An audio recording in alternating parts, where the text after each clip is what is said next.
Good morning, good afternoon, good evening, everybody. My name is Mike Whitmire, co-founder, CEO of Flowcast, inactive CPA. Welcome to Blood, Sweat, and Balance Sheets, the podcast where our goal is to provide career advice for finance and accounting professionals. So we bring executives and entrepreneurs on to chat through their background. For today, I am super excited and quite frankly, a little nervous because the background is so awesome here. I want to welcome aboard Allan Solomon. Allan, why don't you kick it off? Where are you calling in from today? Boca Raton, Florida. And you're living a good retired life, right? Yes, that's right. Well, I'd like to hop right into it. I mean, you have an amazing career, so I just want to kick it off. Tell us a little bit about yourself and your background. Okay. Well, I grew up in Brookline, Massachusetts. I went to the Wharton School as an undergraduate at the University of Pennsylvania. I had an accounting major, many hours in accounting, and a member of all the societies that they had to offer, both in the business school and in accounting. I then came back to Boston and joined a small accounting firm. I thought I wanted to live in Boston at the time. I wasn't sure. I wanted to practice accounting, and this would give me an opportunity. It was in a small firm, so I could work closely with the partners and the other people in the firm. Over the summer, I took the CPA exam while I was working, and I passed it. Congratulations. That's a tough combo, working and studying. I then decided during the summer, maybe I really should also go to law school. All right, throw that on your plate, yeah. So I checked the law schools in the Boston area, and Boston College had a law school where the meetings, the classes were in the morning. So I hadn't applied anywhere. What time in the morning? During maybe from 8 to noon. Okay. And so what I did was I called up and made an appointment to see the dean of the law school. And I went out to see him, Father Driner. And I had a meeting with him, and he looked at my resume. He said, "You never applied." And I said, "No, I'm just deciding this is something that I'd like to consider doing." And he says, "Well, based upon your resume, you don't have to apply. We will take you in as a member of the first year class." Oh, okay. So he said, "But I would think that you shouldn't practice accounting during the day, because law school is very difficult and you'll have a tough time keeping up with us." I said, "Well, let me think about that." But I practiced accounting the whole time. And as a result, the first year I finished first in the class, and graduated at the end of the third year, second in the class. Wow. I then got a teaching at the time in the third year. I decided that I'd like to I'd like to practice accounting, but I'd like to be a tax lawyer, because tax was something that I felt I had a specialty in, and knowing accounting and what goes along with that. So I applied to NYU, which at the time, and I still think today, as the best graduate tax program. And I was admitted, and I became a teaching fellow. So I taught law school to students coming in for their first year. Oh, okay. And so I took the year teaching. I finished there first in my class. I see a theme here. Yeah. I then got hired. I interviewed and got hired by a law firm in Louisville, Kentucky, that had a small, had 6 lawyers with them that did primarily tax work and also transaction work. And I was attracted to them, and they were attracted to me in part because of my accounting background. Okay. And how'd you even find them? How'd you guys get synced up?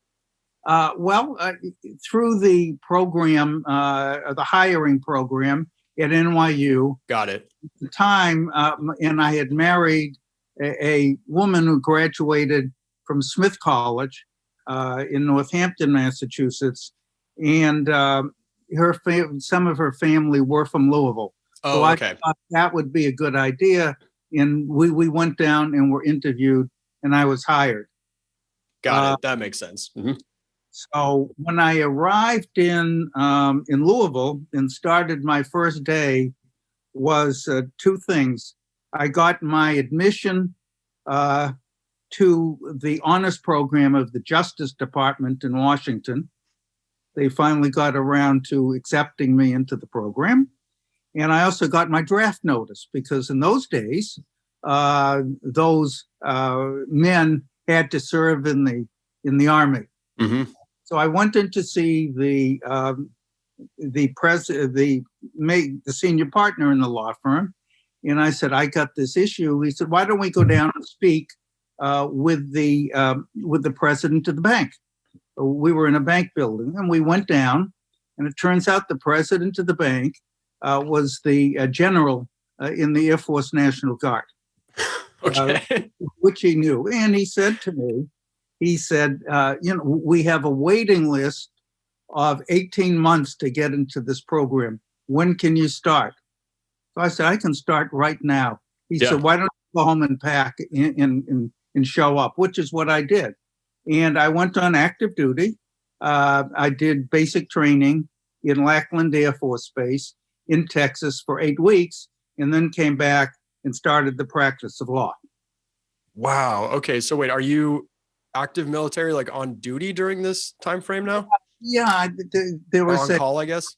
Yeah, was a 6-year program, and once a month you went to the Air Force National Guard in 2 weeks during the summer, on active duty.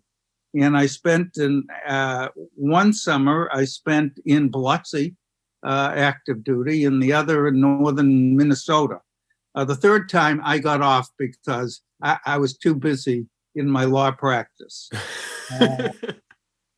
So that's kind of what happened at that point. Okay. And practicing law. And I was never interested in trying cases. I was interested in more of the mergers and acquisitions and transactions, and where I could use my accounting to an advantage, which is what happened. So would you say the transition from accounting to law, what are some of the challenges? I mean, maybe above and beyond just learning the laws and legal practice, were there any nuances that were a little more challenging, or did accounting help with that transition? There's no question the fact that accounting helped with the transition. In college, I had been the business manager of the yearbook. And so I handled all the business activities at the University of Pennsylvania on its yearbook. So, and that required accounting experience as well. Yeah, it's a very helpful discipline. All right, so you're practicing law and you're getting settled into Louisville. Let's keep going. And at the end of the third year, I already had a baby, and I went in for my medical exam, and I told the guy who was examining me that he didn't check off that I had flat feet. And he said, well, you really don't want to stay in the Guard, do you? No, I don't. Yep. So I finished my third year, and I got an honorable discharge. Okay. At that point. For flat feet, yeah. For flat feet. And, well, I think I was overweight as well, a bit. You can make that one happen. So, right. So what I did was I practiced tax law. I did mostly negotiating deals on transactions or where the Internal Revenue Service had already made a claim against a taxpayer. And they had the appellate division. Okay. And my work was with the appellate division. Okay. And I was very successful in negotiating settlements. So got it. I really never tried. Now, during that period of time, one of our major clients, who was a good friend of one of the senior partners in the law firm, wanted to do transactions. He actually owned a used car lot. Okay. And his father-in-law owned a big bank, not the one that I went to the Air Force, but another bank in Louisville. Okay. And thought that I would be helpful in looking at transactions for them. And we did put together a merge, very simple merger, with a SPAT. Today it's called a SPAT. Yeah. But when I was there, it was a small company that had a little bit of assets that you could merge something into, and then use the stock or whatever you were going to do of the company to make transactions. So the concept of a SPAC has been around a while, just not branded and called Yeah. this. Yeah. Okay. Interesting. And I used as a model, Gulf and Weston was a major conglomerate at the time. New York Stock Exchange, very successful. And whatever they did, I picked up some of their ideas. Okay. Because we were on mergers and acquisitions, in issuing stocks and doing different types of things. And that's what I used as my experience in base of operation. Okay. And did go ahead, and I went to work full time for the company. And I was doing not only the legal work, but also all of the transactional work for the company, which took up a major part of my time. And we acquired another companies. We never made much money, but what was anyone we could find that didn't have a company that we thought would go bankrupt and also would take stock in our company as the major part of the transaction, we would be very interested in. And just to spend a minute with you, we had the partner had some good contacts. And so he set up a deal where we made a deal for an oil company, small oil company in Tulsa, Oklahoma. We bought a boat company in Florida. We bought soft drink company. At the time was an American stock exchange company, but we got them to do a stock exchange.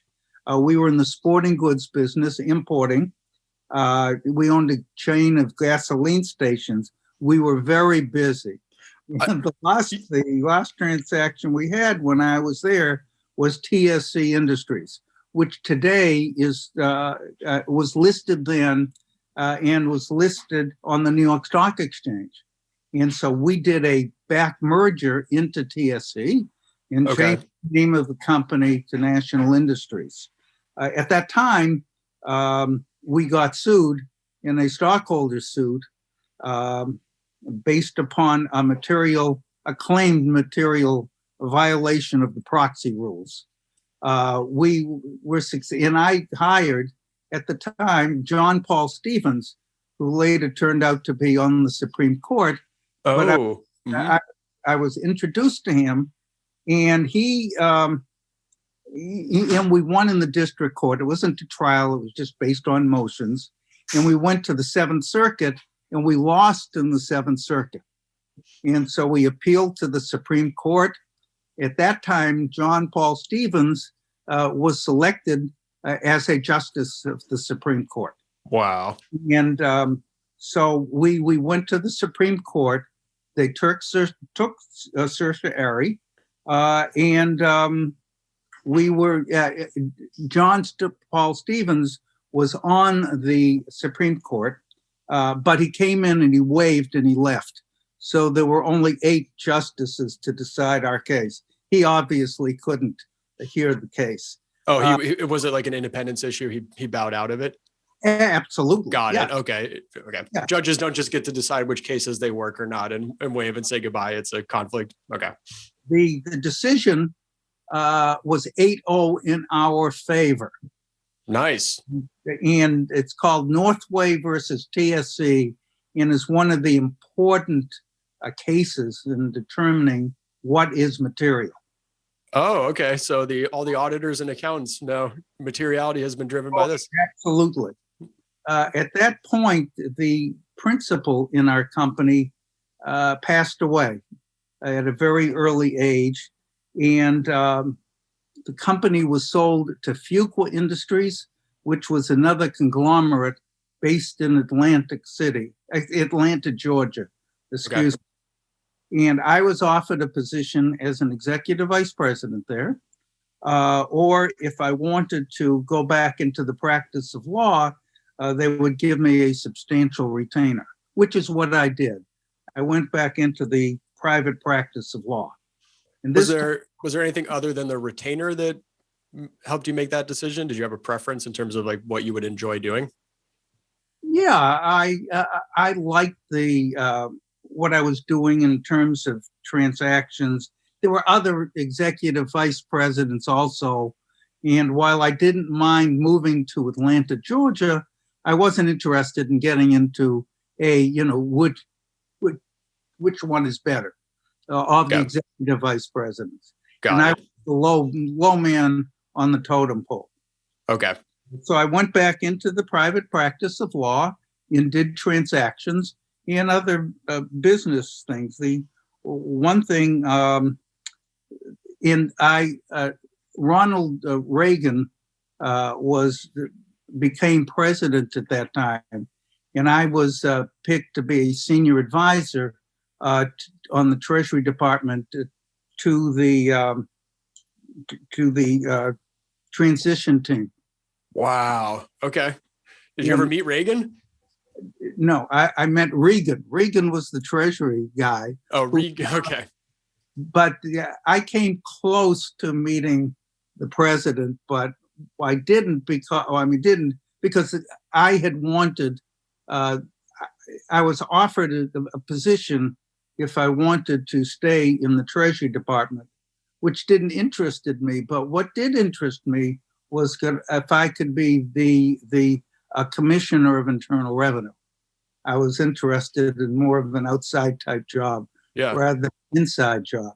And one way or another, the president's accountant from Carson City came and he interviewed me for the position. That's as close that I got to the position. The ultimate guy who was selected turned out to be a CPA in a major Washington accounting firm. Okay. And I had an interesting law practice. I won't go into too much there, except I'll tell you a very quick story. One of my clients that I did work for was J. Howard Marshall, which he was married to Nicole Smith, or I forget, Ann Right. Yeah. Nicole Smith.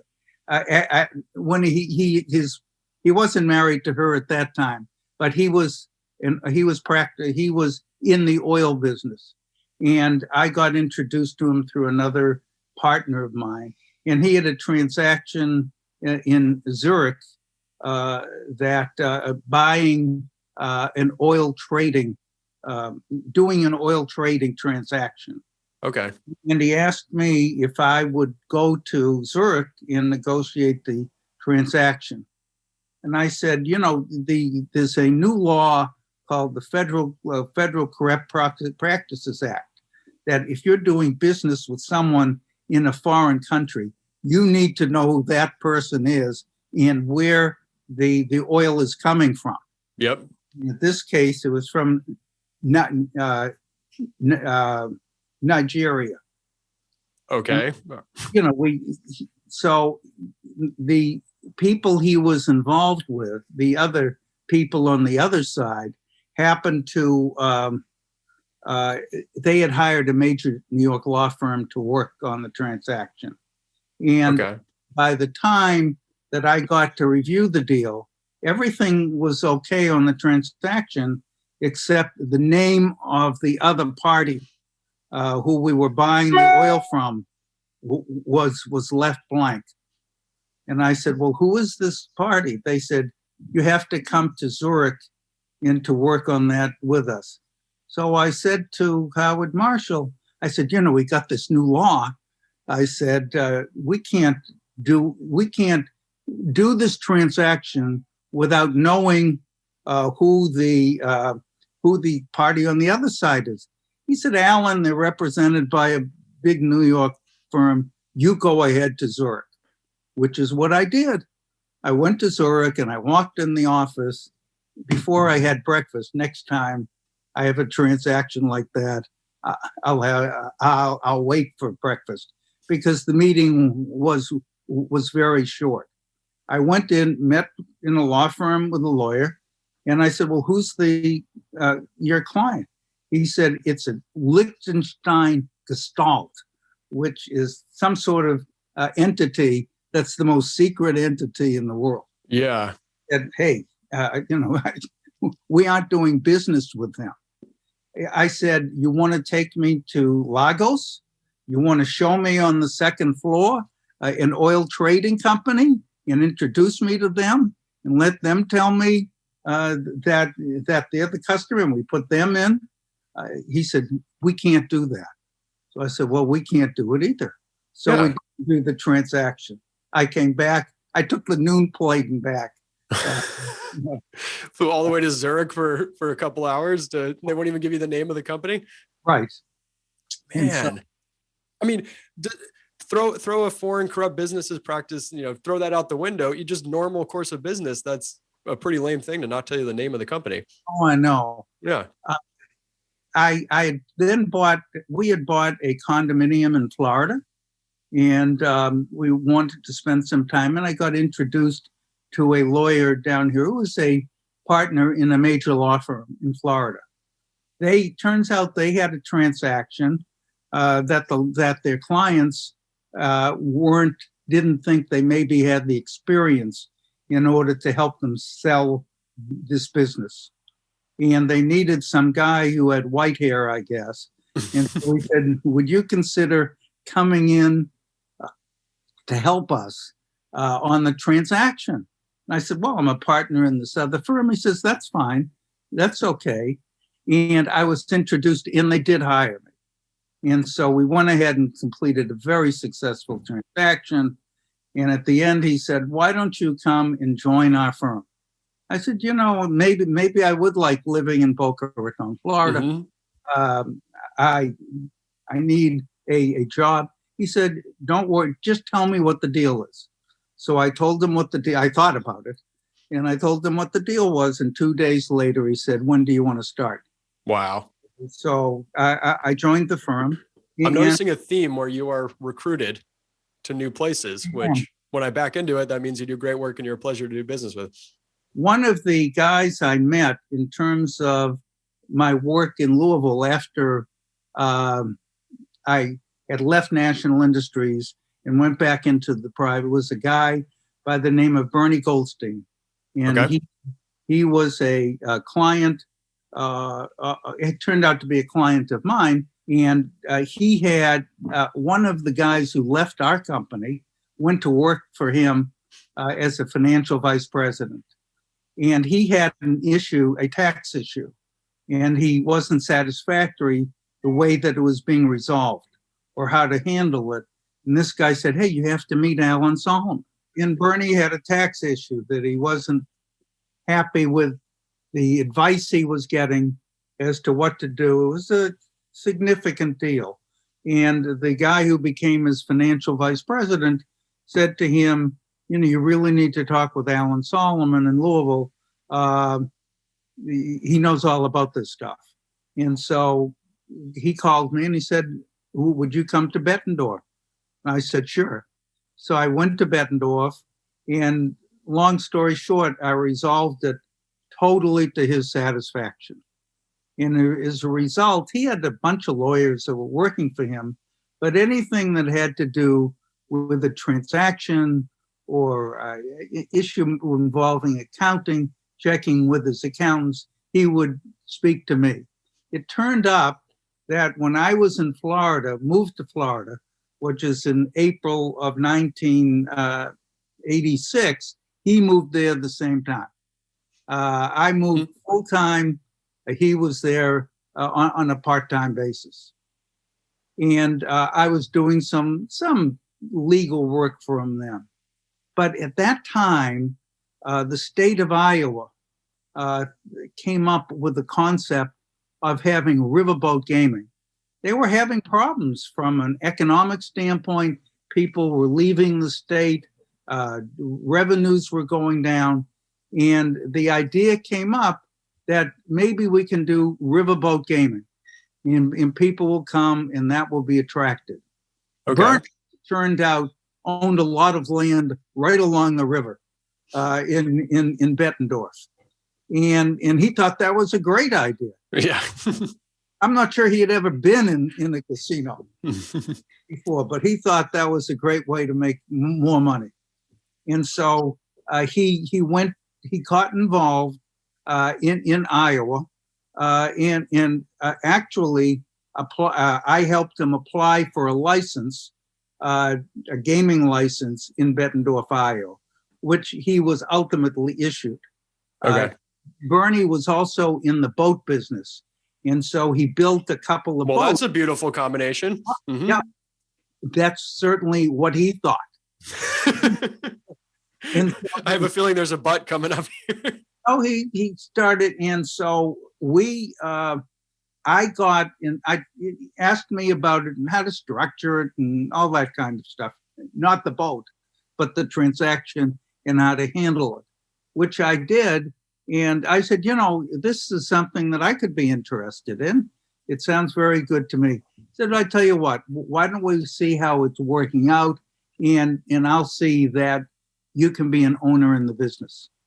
So I said, that will be fine as far as I'm concerned. Yeah. So we did. And we opened the first boat the first riverboat in the United States. Wow. In Bettendorf, Iowa. And it was on April Fool's of 1991. And Good Morning America actually went live for the opening to show the world what was here, riverboat gaming. So did you guys have a really great PR firm, or did that happen organically? I'm sure a little of both. A little bit of both? Mm-hmm. And Vanna White came in, and she was our hostess. Oh, you got a splash here. Yeah, let's kick it off with a bang. Oh, yeah. So the issue was the rules were, and I didn't know any better, and neither did Bernie. There was a limitation that Iowa, was very hesitant to start gaming, but they thought they'd make it look like a opportunity for people to come and to gamble a little, but to have a good time. And they set the limit at $5. You couldn't bet more than $5. You couldn't lose more than $200 on a cruise. And you had to have, and you were limited as to the number of machines. And you had to cruise for 3 hours. And you couldn't game at the site, only when the boat was so far out. Okay, so Iowa was sort of half pregnant with this gambling thing at the time.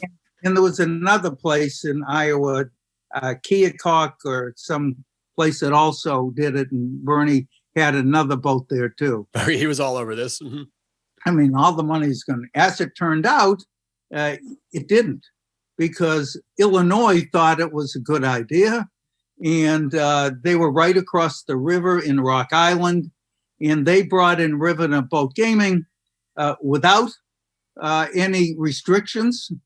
So Bernie was losing money. And I said, well, at that time, that was the only state in the union that was doing it, other than Atlantic City or Nevada. Mm-hmm. And what I had heard was maybe Mississippi would consider this. And my wife is from Mississippi, and we have relatives down there, and I checked that out. And yeah, they were considering it. They had a vote in Biloxi, in Gulfport, on it, and lost. And so it was turned down. But I said, well, maybe they're not handling the right way.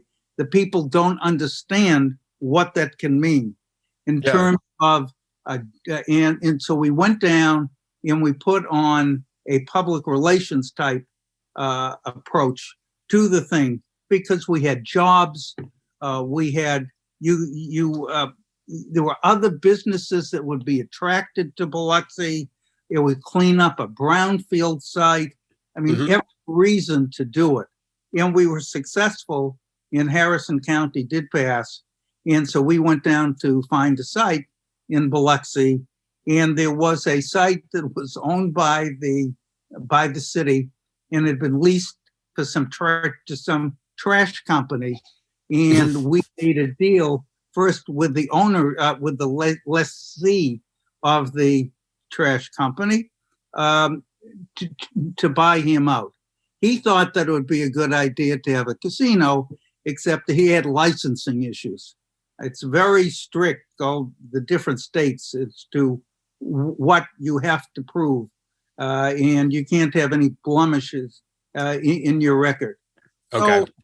So Bernie, we made a deal with the trash guy to buy out his lease and he wanted $10 million. And that was it. He was firm on that. And I said to him, well, do we have time to pay for that? And he said, yeah. He said, how much time do you want? I said, how about 10 years? We'll pay you $1 million a year for 10 years. He thought that was a good deal. So that's what we agreed to do. We did $10 million to pay him. Yeah. Whatever it was. And so he thought that was good. Then we went to the city and we had to make a deal with the city too. So we paid them in override a portion of the revenues. We then moved the boats from Iowa, kind of in the middle of the night. Flee to Iowa for more business-friendly Mississippi, yeah. Well, we were losing money in Iowa. Makes perfect sense, yeah. The name of the company at the time was called Casino America. Okay. And again, we were an over-the-counter company, very small, and not people weren't paying any attention to it. So we moved the property down there, and we moved both boats down there. So we had 2 boats down there. And from the moment we opened, it was very successful. There weren't the types of restrictions. You could be open 24 hours. You didn't have to cruise. It was very successful. And we we had people, when we opened, wait 3 hours to get on the boat, because we had the 2 boats, and it was very successful for us. So that's what we did. I mean, legalizing a vice tends to generate more tax revenue and help the economy in areas, right? Just a kind of an easy way to simplify it. In Mississippi was very favorable from a tax standpoint. Yeah. Even today, Mississippi is number 3 in terms of reduction after Nevada, which is like 8%, and Atlantic City, which is 9 or 10%.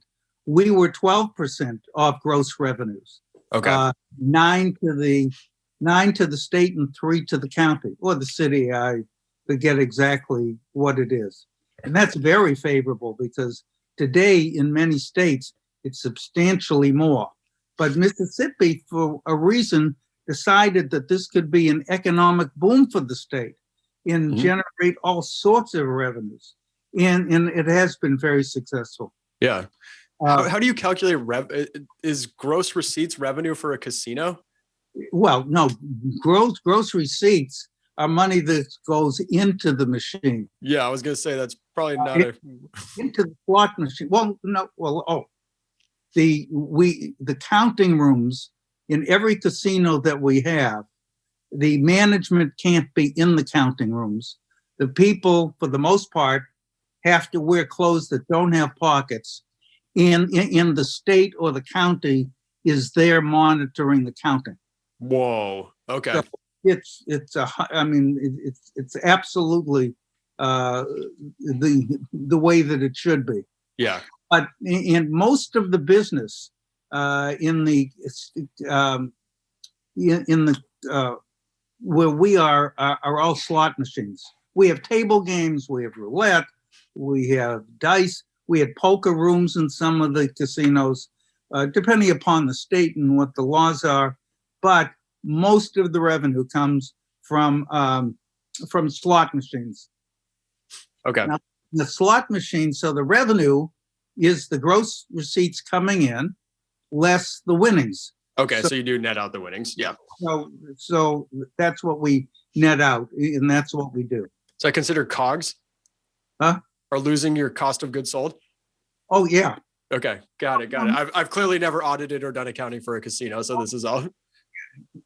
Oh, and the accounting rules are very strict, and you have to do quarterly reviews, and have to have a legit, an accounting firm that is agreed to by the state. It's very well run. Yeah, it sounds like from a numbers perspective, it was very business friendly, but there was some serious regulation making sure things were legitimate behind the scenes. Not only that, but looking to who were the partners or who were the. Oh, okay. Mm-hmm. I just finished filling out a 70-page application form, because every 10 years you have to fill out a brand new form for the state of Mississippi to get licensed. And I'm still licensed in the state, and I had to fill out the form. It goes back to when you're age 18. And it's everything that you've done and lived and since you were 18. And that not only includes you, but it includes your wife and your in-laws. And oh my gosh. Oh, it's very, very strict. Yeah. Every state's a little different, but Mississippi is very strict to what they do. And what's your, so you've moved over and you're part of the casino company now. What's your title at this point? My title started as chairman of the executive committee. Okay. And then I became executive vice president. Okay. But I was in charge of, I was general counsel. And after a while, I hired several other lawyers to work on the team. But I was in charge of all the new development. I was in charge of the public relations, the investor relations, talking with Wall Street, because that's very important in dealing with the brokerage houses. Yeah.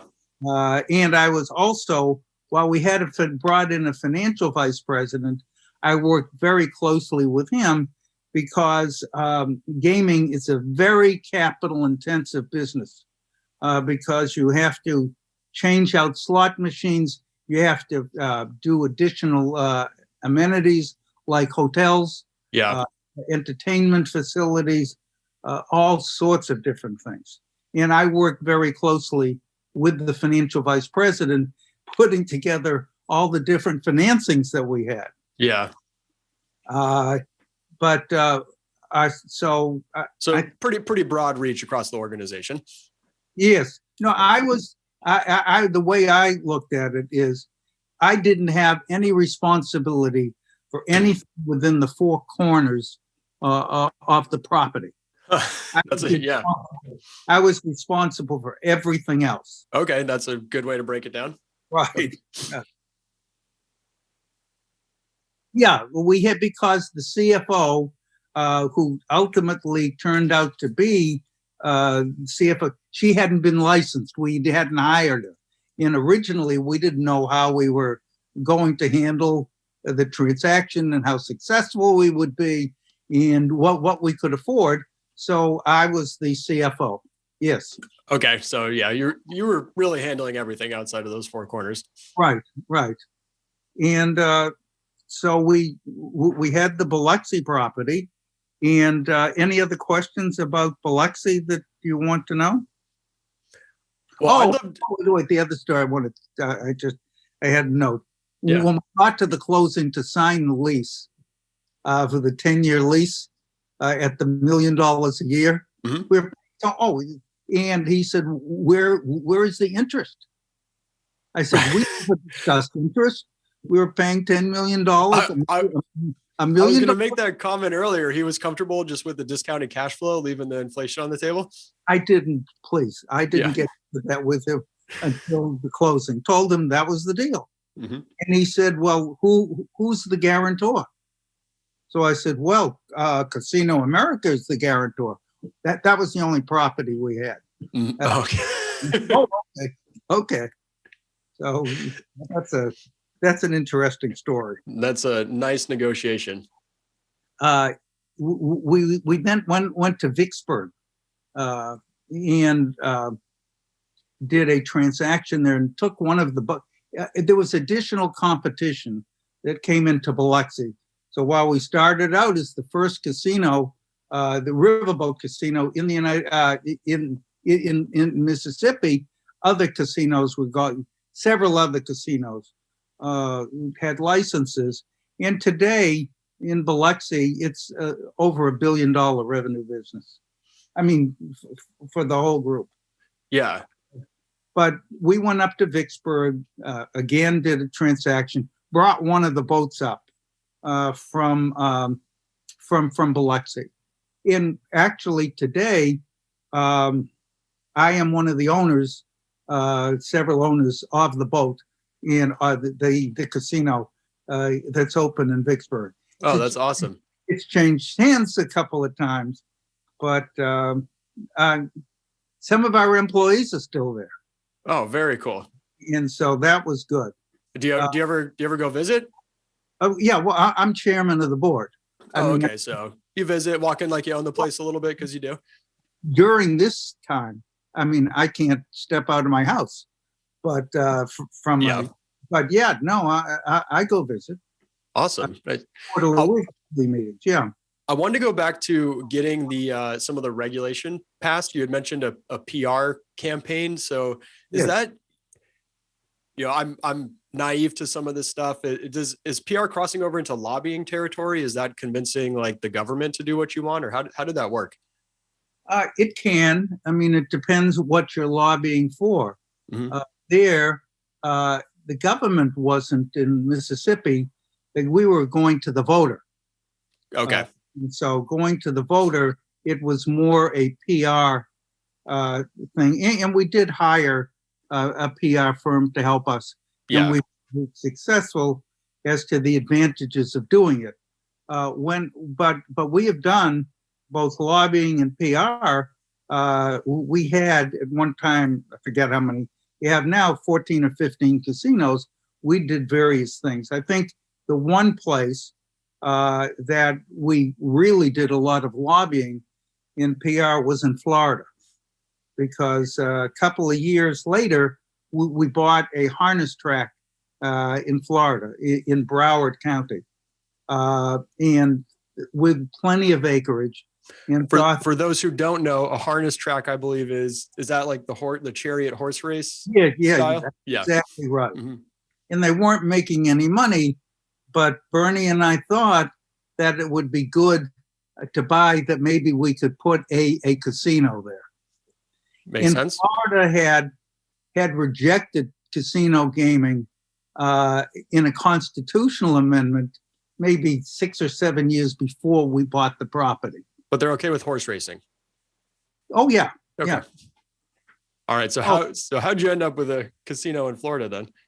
So what we did was, first we went and we bought the racetrack, thinking that at some time it could be a casino. Are you going around, the theme is you're buying this, you're buying this, you're buying this. Where's the funding coming from? Are you raising money for this? Are you taking profits and plowing it back in? Well, yeah. Well, don't forget, it's a public company. Okay. So would you do offerings to raise additional funding, or was it stock purchases? Mostly it was, I went to look to see how many different transactions that we had from a financing. We started with, this is another story. When we wanted to, we had bought Vicksburg or leased Vicksburg, and Louisiana came up as a possibility. And the DeBartolo family, who was very influential in Louisiana, was looking to build a casino in Bossier City. Louisiana, but they didn't have, or Shreveport. They didn't know who to go to. And we were interested. We got introduced to them and had a couple of meetings with Edward DeBartolo Sr. And he said, "You guys are good." He said, "I like your Biloxi operation." We had only been in the business for a year or so. Mm-hmm. Said, "But where are you going to get the money?" So I said, "Well, let's see if we have a transaction and give us a little bit of time and let's see if we can come up with the money." So he said that would be fine. So I got introduced to, and I had some contacts at Wall Street, and I got introduced to Solomon Brothers in New York. Okay. And I went to see them and we talked, and they brought in one of their senior partners who sat in. And I remember at the end of the meeting, he says, "I wonder what I'm even doing in this meeting." We had the property in Biloxi and a deal in Vicksburg and maybe Louisiana. Turned out they financed us, gave us a subordinated loan, 15-year subordinated loan for $105 million. Whoa. Okay. Because before I went, I had talked with someone at Solomon Brothers, and he said, maybe we can put together $100 million deal for you, which is what they did. Wow. There were a few warrants attached and everything else, but we raised the money in order to do that. Incidentally, since then, the company continually raised money in the subordinated market. We did all, started with Solomon Brothers. We moved in 1996 to Merrill Lynch and Jeffries. Okay.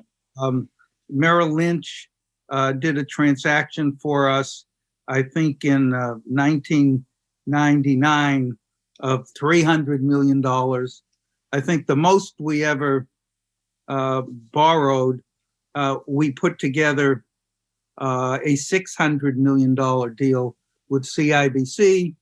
And the most recent one we did before I had left the company was $1.36 billion. Whoa. Most of which with Credit Suisse. And so that, and Deutsche Bank was involved also. So, I mean, is this a process of you do an acquisition, you prove success, and then people will give you more and more money as you've proven more success?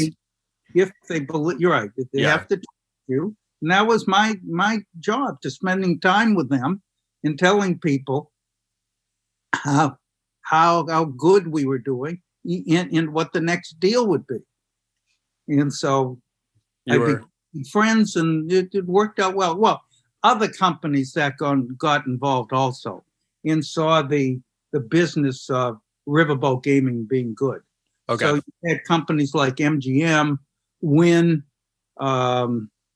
Caesar's Palace, all come to the various states to try to get a casino. So it legitimized the business in terms of what it was, and that was very successful. So we've talked through a lot of riverboat stories and building casinos, and everything so far feels very above board to me. And my stereotype of that industry is maybe not everything is necessarily above board. Do you have any crazy stories from those days, or was everything, pretty legit? And well, because we were a new guy in town, we didn't have a track record. But I thought of the story that you'd probably like in Kansas City.